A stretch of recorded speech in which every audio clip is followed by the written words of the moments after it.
Welcome to Today's Students, Tomorrow's Talent, the Lumina Foundation podcast about learning after high school. I'm your host, Dakota Palicki. Thanks for being with us today. On today's show, we'll be talking with a team of reporters, photographers, and videographers that published and produced Lumina's Fall 2021 Focus magazine. The issue, titled Native Excellence, tells the story of Native Americans in higher education across the country and includes detailed journalism, rich photography, and compelling short-form films. To produce this issue of Focus magazine, Lumina relied on an experienced team of Native American journalists who join us today to take us behind the scenes. The team was led by award-winning writer and producer Suzette Brewer. Suzette is a member of the Cherokee Nation and has authored several books and articles particularly focused on federal Indian law and social justice. We're also joined by Hondo Louis, member of the Navajo Nation, owner of Wayfinder Media, and the still photographer on this project. Hondo specializes in short and long-form production in several industries and also serves as an adjunct professor at 2 institutions. Suzette and Hondo are going to bring us behind the scenes to talk about their process, how the pandemic shaped the reporting, and the importance of authentic identity and representation in reporting. We've dedicated both segments of today's show to this conversation, and I think you're going to really enjoy what our guests have to say. Let's get started. Suzette and Hondo, thank you so much for joining us today. I'm delighted to have you with us to get in and talk about this project that you've all done. And Suzette, I think I want to start with you. So in this issue of Focus magazine, there are 3 feature pieces. There's 2 additional, stories and pieces there. Tons of great photography. 3 short films. Maybe you can take us back to when this all started for you, and when the idea came your way. What I got to imagine, you're an award-winning, journalist. You probably get pitched projects all the time. What made this one interesting to you? Well, this all started last year. My friend Marionette Pember came to me because I think they had originally gone to her first. And she wasn't able to do it because I think she had gotten another job. And so she had called me to ask me if this was something that I was interested in. And initially it was just the 3 written pieces that we had agreed to. I didn't realize at that point that there was a video piece. And so I said, yeah, sure. I'll talk to them. And as it turns out, David Powell, who is the editor in chief was the editor in chief of Lumina or Focus magazine.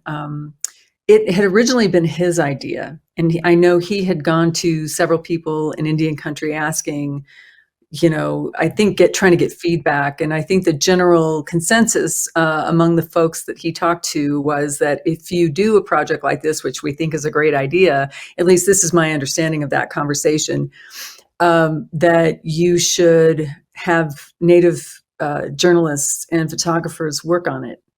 That was sort of the beginning of the project.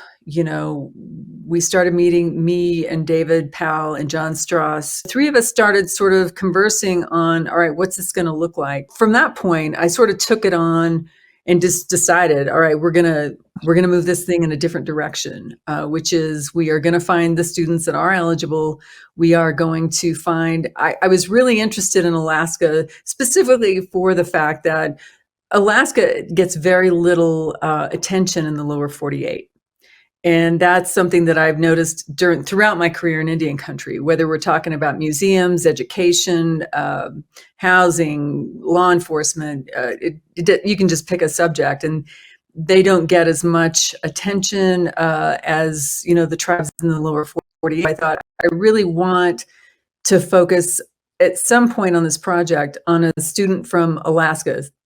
Do they have to be at a school in Alaska? It would have been awesome if we would have been able to do that. But really what we wound up doing was we found a student at the University of Washington in Seattle named Lisa Dirks through a colleague of mine who is a professor at the University of Washington. She's in the video actually. It's Miranda Belardi Lewis.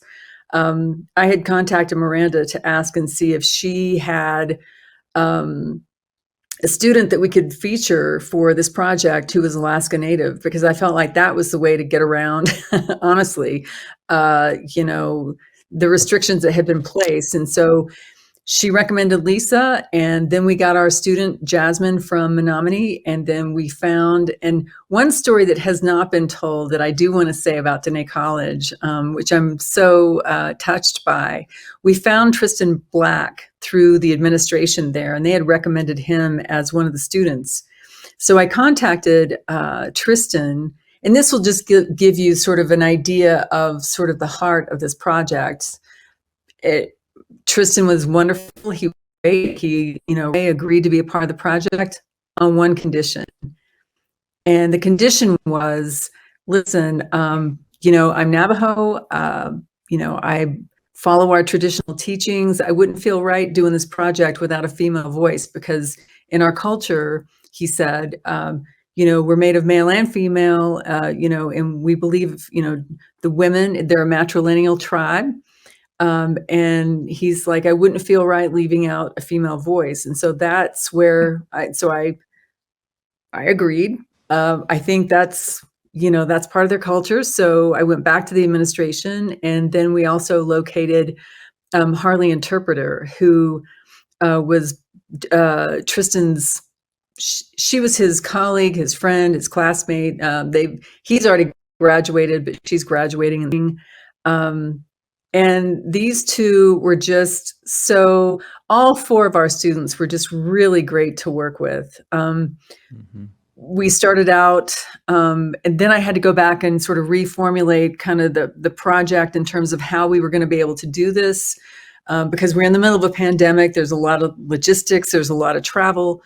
There's a lot of, fear, honestly, around that travel, I think, both for them and for us. And so we really kind of had to, take it easy in terms of how we were going to approach this project. And so we started out traveling last fall, and we had gone up to Seattle to do some the initial interviews and some of the photography.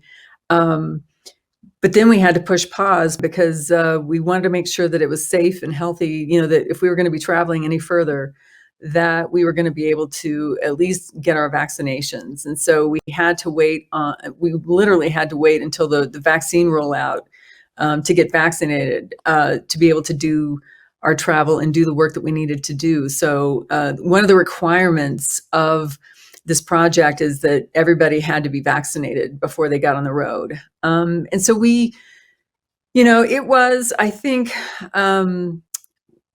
it's hard to even convey to the viewers and the listeners here, like, in spite of all that, what a special project this was. This is not something that I've ever worked on before. I mean, I've done documentary work. I've certainly done a lot of print journalism, but I think just the nature of this particular project makes it really special in terms of, it's not just your average feature stories about students going to college against all the odds and all those sorts of things. I mean, these kids really were going to school against all the odds. And so, and then we were shooting this story and these sets of stories and these sets of videos also, against a time crunch, against the pandemic. But at the same time, special because all of us felt, at least I know I felt in my heart, that this was something that really would be one for the record books, in terms of these are stories that really do have some teeth to them. One covers obviously some of the deleterious effects of medical research and testing and so forth in Indian country. One obviously is about the environmental destruction that happens on Indian lands that often happens out of sight, out of mind among mainstream Americans. And then obviously the other two, one is about psychology, in which this is a woman trying to decolonize Western psychology to better fit tribal health needs. And then also the last one for Tristan was to focus on Indigenous education, because we know that Indigenous kids who recognize and see themselves in the curriculum and at the front of the classroom always have better outcomes. And so it's one of those, like I said, it's one of those projects where each of these stories really did carry some gravitas to them. And we felt, I think all of us felt a real sense of, you know, urgency. We felt a sense of mission. And I think everyone really worked well together. And, I just want to, again, give a shout out to Marionette Pember and Ken Blackbird and Patrick Metoxen, our three colleagues, who really gave so much to this project, and understood, what the stakes were in terms of both these kids, the histories that we've all gone through, the histories of the boarding schools, and then what this would mean in terms of having a complete package. These aren't stories that have been pieced out over, a period of time. They all arrive together in what I consider a really kind of epic package. Yeah, absolutely. I mean, it's a very powerful project. And yeah, Hondo, I want to bring you into the conversation too. It was a really fantastic project with a lot of rich stories, but those stories are so strengthened by the fantastic photography that you're able to capture and create. Same question essentially. What got you interested in the project in the first place? Well, I was brought on a little late in the game. Suzette approached me. I am a trained director of photography, so I was available for that weekend that she was at the Net College. I really felt like I could help tell visually the students' stories. That was very intriguing to me. I think telling stories visually is a real creative endeavor, and was something I was looking forward to. I really liked the idea of just the open canvas that we were given. Sat down with the students, with Harley and Tristan, and just asked them, what's important to you? What are some of your values? And that gave us the ideas and the places that we need to go to take photographs. And I think the photographs in the magazine are really rich, and a lot of detail, look very nice and professional, but the places where they are not random. Those places were places that those students took us to. And then from that point, it was my job to say, okay, we're here. This is the space that means something to you. The lake, the canyon, the forest, this meadow, over by the horse and sheep corrals. And it's my job to get a photograph of you in your space. And truth be told, that was it for me. I just really wanted to help visually tell their story. I think sometimes we get these photographs of some very stoic natives, and well, maybe we get some of that every now and then. I really wanted them to just be themselves. So we go to places where they study in the library. We go to the places where they find all their research books, and we just took photographs of them there. I just digging a little bit deeper on that too. I have to imagine that as someone who is trying to authentically tell someone's story visually, that requires that a relationship gets built between you and the person who you're trying to help tell their story. How did you do that through this project? And are there things that you think that I guess hasten that development of a relationship so you can really get to that level of authenticity? Yeah, I really think that being a native myself helped me to bridge that understanding with the students pretty quickly.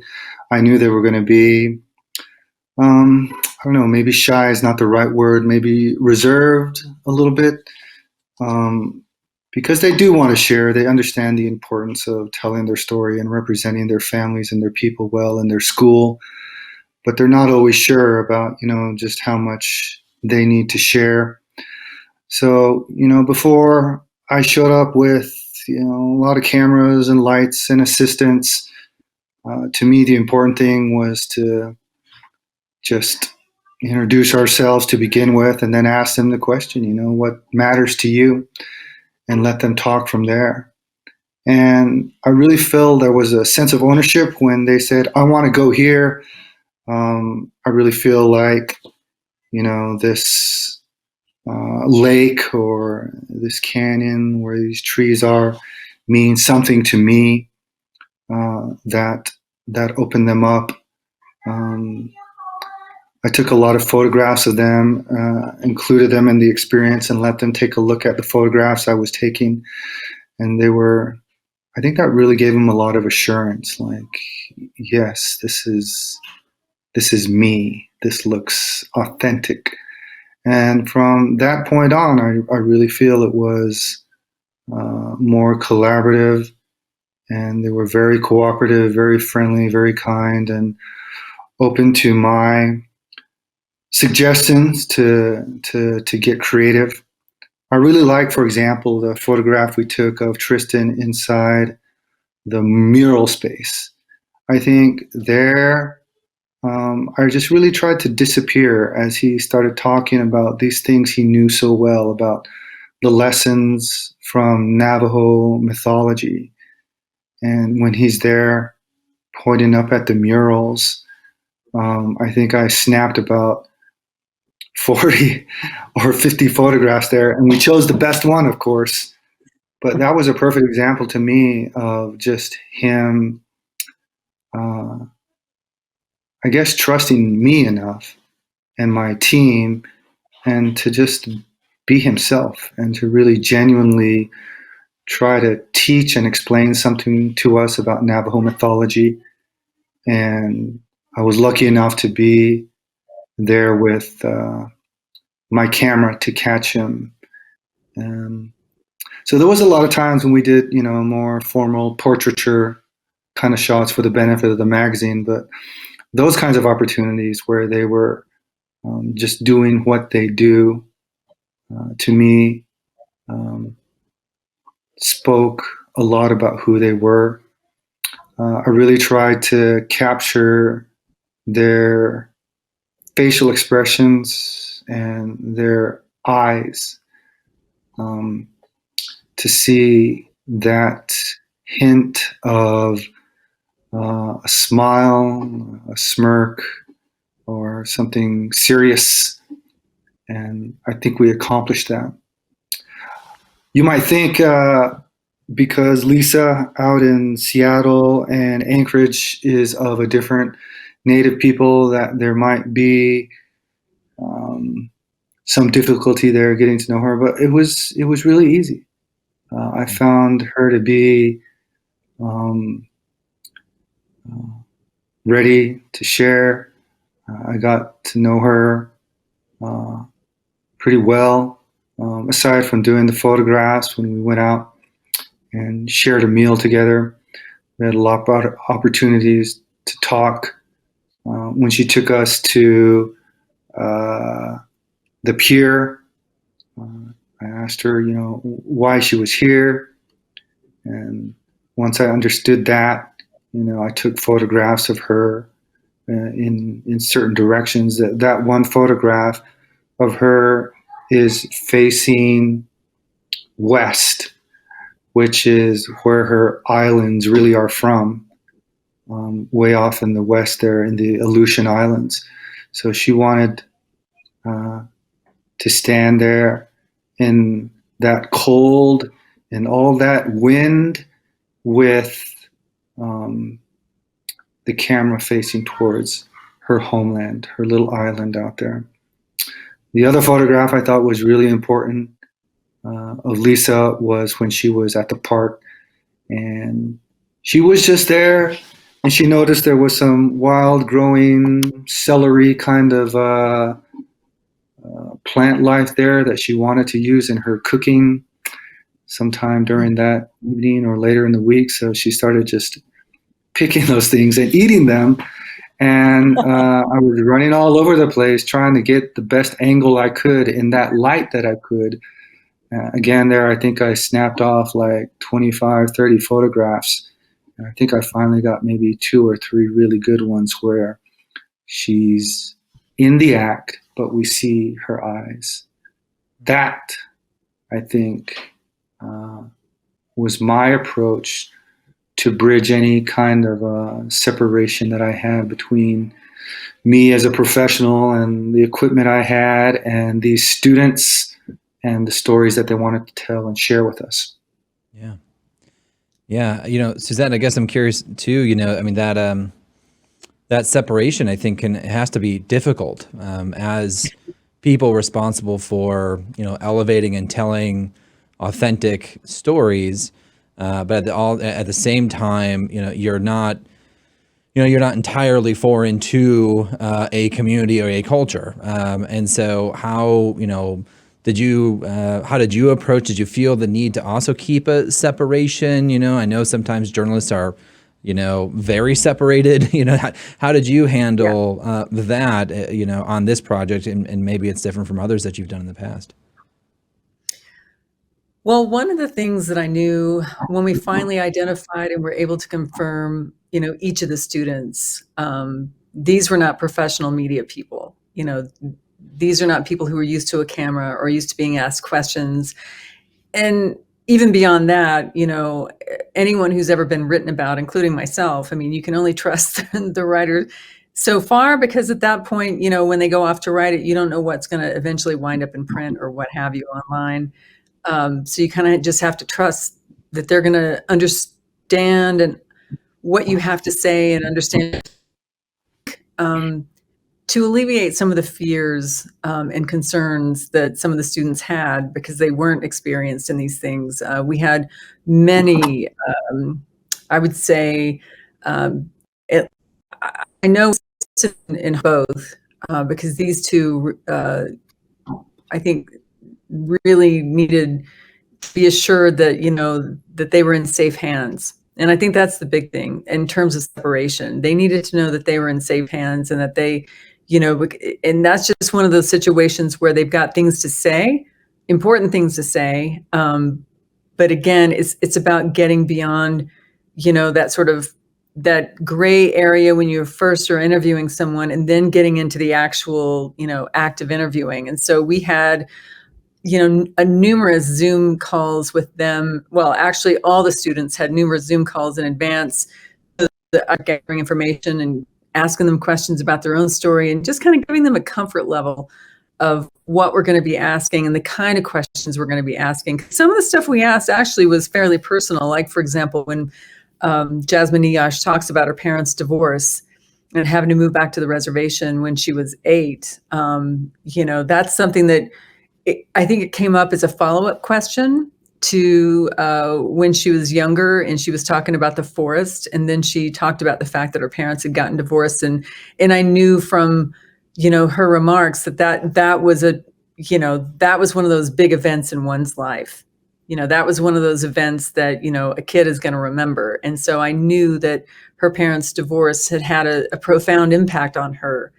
And in fact, in some way, I don't want to speak on behalf of Jasmine, but I think the fact that she went back to the reservation as a young child and ended up in forestry classes, and I mean, all of it did stick. All of it did matter in the long run. And with Tristan and Harley, I had joint Zooms with them, and then I also had separate Zooms with them, depending on what their schedules were. And it was really just to kind of get a sense of, I think we had already gotten past the point of, like the introductions and that kind of stuff. And now we're just moving on to, what do you hope to achieve in your life kind of questions and that sort of thing.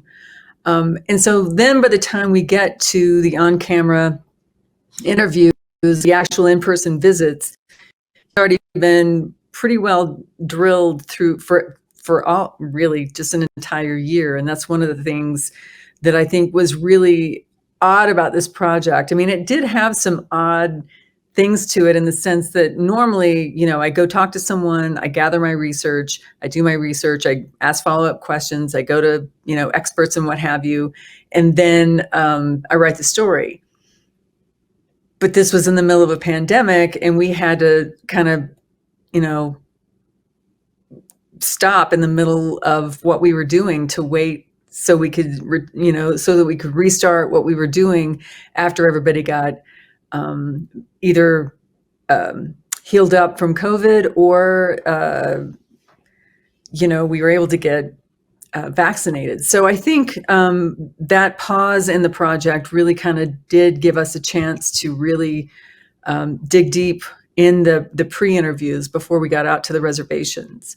And then I think, honestly, by the time we got there, they knew who I was. They knew who Mary was. I mean, they were somewhat familiar with, this process. And so I think it made things go a lot faster, frankly, and a lot more smoothly when we got there, because we had already done, I would say, 90% of the, the pre-work before going in. So to Hondo's point, he came in, he is correct. He came in toward, in the middle of the project, actually. We had needed a photographer for Danae. And so I had contacted the college there, and they had referred me to him. He didn't know me from Adam. I didn't know him from Adam. I just knew that we needed somebody on the ground, preferably, from that community. But I would, I wanted it to be someone who was Navajo, because I knew those two kids. I felt like they would be more comfortable with someone that they, at least had a cultural link to.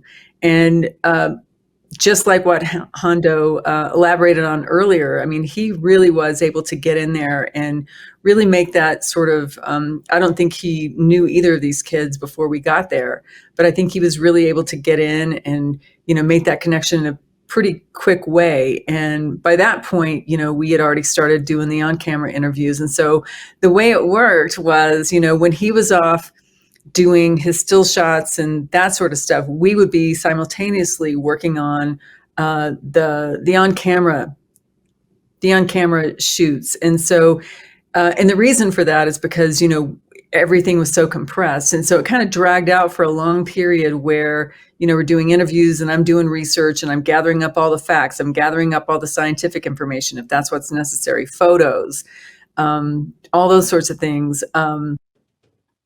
It was just run and gun. It was just, we had, I think, at Danae, we had 2 days. And then I think at Anchorage, we had 2 days. And then I think in Seattle, we had 2 days. And that sounds like a lot, but it's not a lot considering all the stuff that we had to get done. Yeah.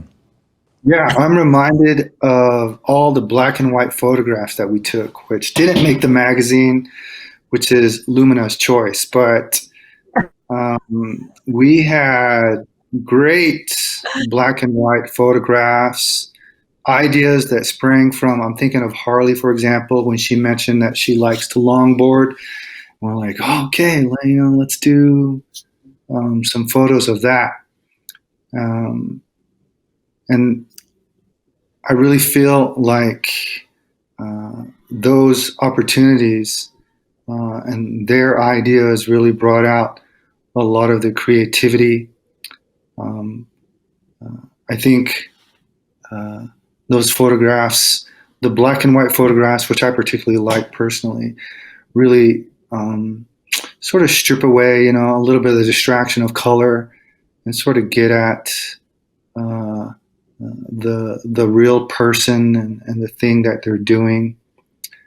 So we have a number of photographs like that didn't make the magazine, but speak to, as Suzette was saying, the trust, the creativity that those students placed in us. I must also acknowledge that I wasn't the only photographer here.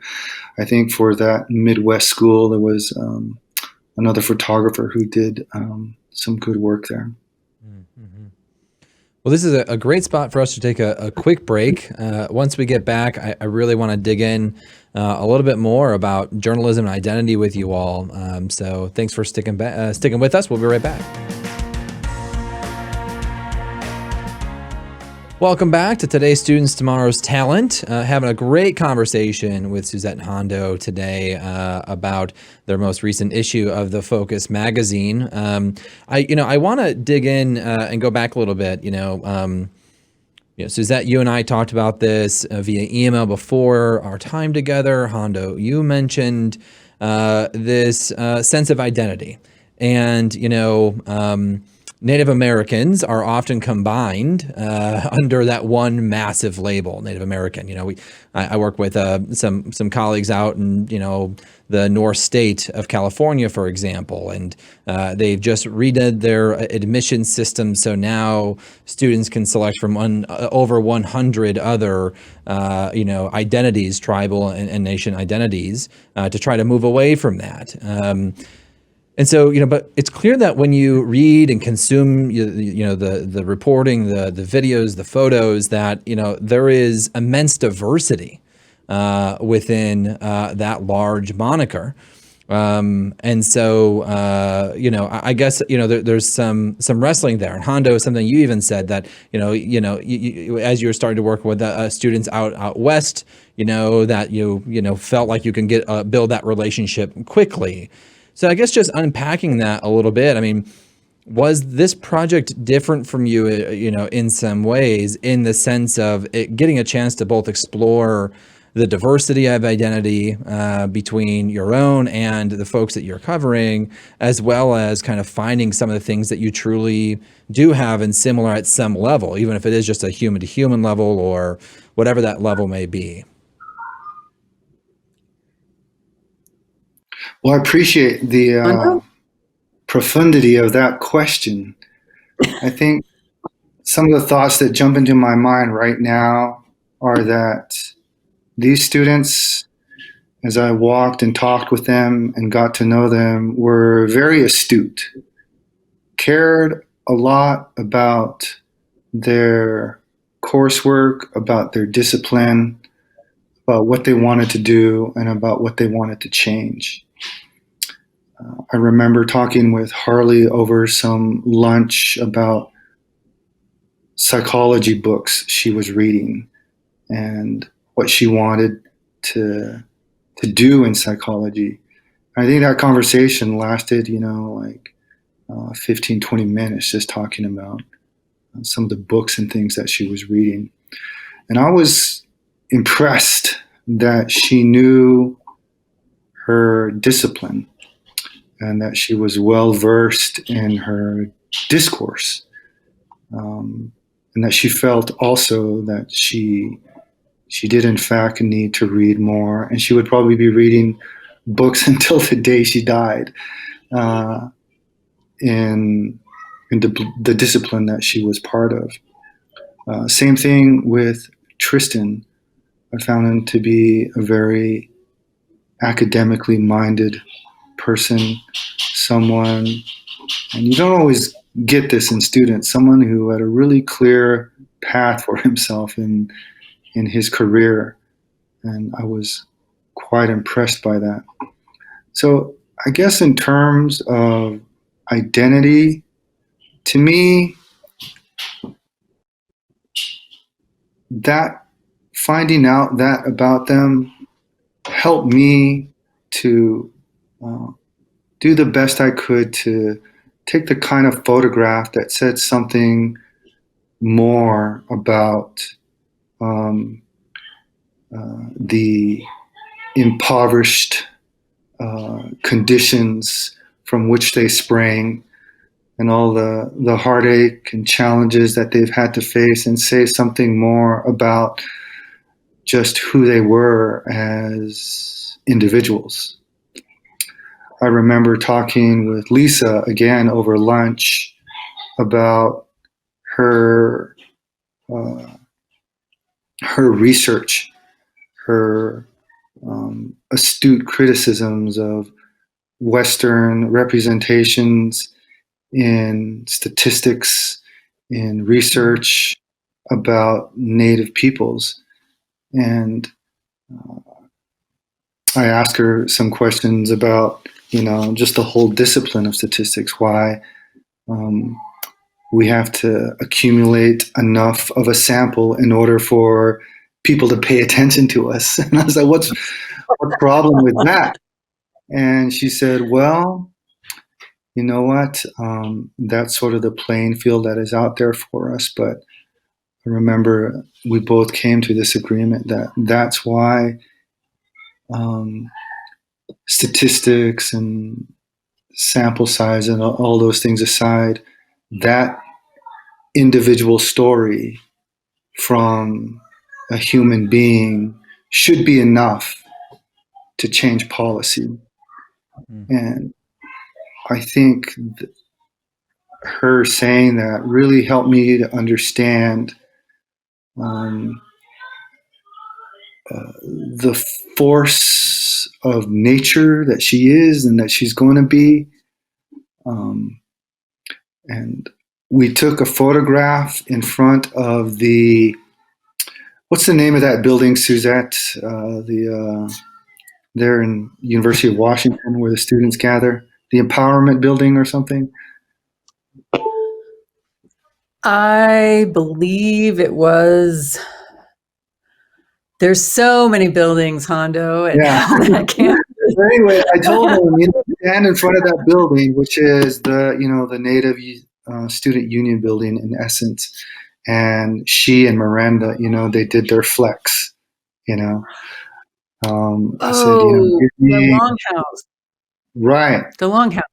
Yeah. Give me your stance, what you want to say about yourself to the world. And before that, they were, a bit shy and kind of laughing. But when I said them to do that, they're like, okay, this is who we are as women. This is who we are as professionals. And this is how we're going to stand. And I really think that photograph said something about Miranda and about Lisa and about the good work that they're doing. So when we talk about identity, when we talk about how the American Indian, how women are portrayed in photographs, in art, in motion pictures, there's that whole history and momentum that we've inherited. And it's been my task, and I try to do it well, to represent the integrity of that individual. So as you flip through the pages of the Focus magazine, I hope people see beyond the technical things of color and exposure, that they also understand and maybe just get a little glimpse about who that person is. Mm-hmm. That was my task as photographer. Suzette, what would you add? I think he's spot on. I mean, I think that really is key to the entirety of the project is integrity. The integrity, sort of telling the stories of these students with integrity, filming them with integrity and trust, and also the photographs, I think, really do speak to just who they are as human beings. And I think that's really sort of that I think is really at the foundation of this project, because I agree with Hondo, full stop, that I think the greatest thing about this, and I mentioned this earlier, but it was the pure freedom that Lumina gave us to do what we felt was best, what needed to be done, and represent in a way that we know that is out there, but doesn't always get sunlight. That's important. it's important for Native people to see themselves in these contexts where, they're being, we're stripping away all of the, the societal stuff. We're stripping away all of the expectations of what Native people can and can't do, or the perceived notions of what they can and can't do. And I think the whole point, at least for me as the writer on the project, was to, tell their stories, but also include, the hard bits, the hard bits around murdered and missing Indigenous women. The mentioned earlier, the environmental destruction on Indian lands. Those things really do happen. Native women are assaulted at 4 times the rate, I think, of all of the races. In the United States, those things happen. We didn't leave any of that out in this project. And I felt it was really important that, yes, these are feature stories about the students, but there's there are circumstances around their stories. There's a reason they chose all of those professions. There's a reason they're there. And that's because obviously, research and data in Indian country has been a big problem. So Lisa's there trying to tackle it. And as I mentioned, with all the other students in their chosen fields, I can tell you they've chosen those because of the issues around those particular fields in Indian country. And so I think, I feel that really, I think at the core of this project is to tell it like it is, but to do it with, heart, and to do it with integrity, and to show the world who these people really are. And honestly, I have to say the other big piece of this, and Hondo has alluded to this, we had many, many conversations on this project, meaning, both when we're flying, when we're driving, when we're having lunch with the students, and we're having all these intellectual discussions. And for me, that was one of my favorite parts of this project, is just to be a fly on the wall and watch these conversations happening with all these people around the table who are talking about, philosophy, who are talking about, the notion of space and time and, how that works. And there were just a lot of intellectual discussions that were happening, in each of these locations with each of these students and the team. And it was just a real collegial atmosphere where, again, it's about that intellectual freedom, that creative freedom that we had and that we were given to explore all of these students and their stories, to me, in their fullest extent. And I think that's been one of the greatest things about working on this, is the fact that, is getting to listen to intellectual discourse. And, we had lots of talks about books, and, Hondo and Patrick, the videographer, who unfortunately could not be here today. We're really bummed about that. But these are 2 trained filmmakers. And so it was really wonderful to listen to them talk about, film, native film, scripts, lighting, camera angles, all those sorts of things. Because, that's not my bailiwick. I'm a writer.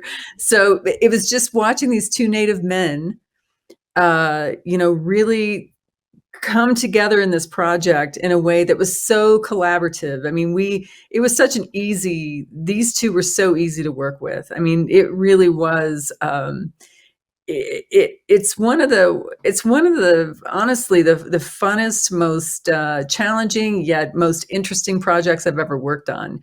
But the greatest part about it was the intellectual discourse that we all got to be a part of.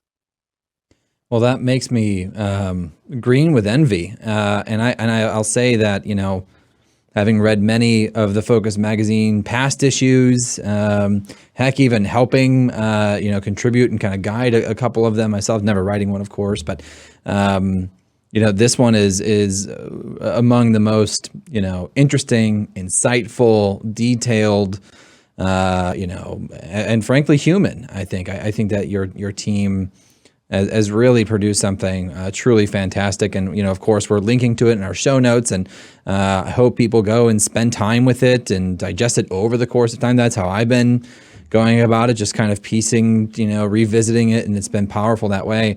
Before I let you 2 go, I guess I want to close on just a broader conversation about journalism in general. this project, I mean, Suzette, you even wrote an additional piece talking about how important it was and the relevance of doing this kind of project with an entirely Native team. And so while we are wanting to celebrate that and acknowledge that, there's also that part of me that always just dies a little bit, is a little hurt, because we have to make a big deal out of it because it's such an exception. And I guess, my question to you, as folks that are in the world of storytelling and journalism and filmmaking and photography, should that become more the norm? Does representation matter on both sides of the storytelling equation? Yes. I'll let you go. We'll end it there. Yes. Well, I think as Native people, we've inherited the Western tradition of how to tell stories. We've inherited the tradition of, Italy, Paris, New York, and now LA, about how to represent minority peoples in images, in newspapers. I think my task and all the task of Native filmmakers is out there is we're going to school to learn all these tools, but I don't think we've yet figured out just yet how to best represent our own culture with these tools. We're still taking the same lighting, angles, 3-act story structure and sort of imposing it on our stories, on our traditions and our language. This notion of unending progression, linear thinking, while it has its place, is not always the best way to tell a story or a Navajo story. I think also that every Native people is and ought to be different, and they need to portray that. I am of a culture and a people, and that's what I am really focused on. And I don't presume to know other Native peoples. They are different to me as I am to other ethnicities and races. And I respect them enough to be in charge of telling their own stories. And I really think they need to concentrate on, those things that make them distinct, that make them different from. And I think that was my motivation in getting to know these students, not making an assumption just because we're Native or we're both Navajo, for example, but really, who are you as a person? And let me try to tell that story. I think the journalism ethic and what's taught in schools is this strident objectivity, but it's still laced with a perspective that is often very one-sided.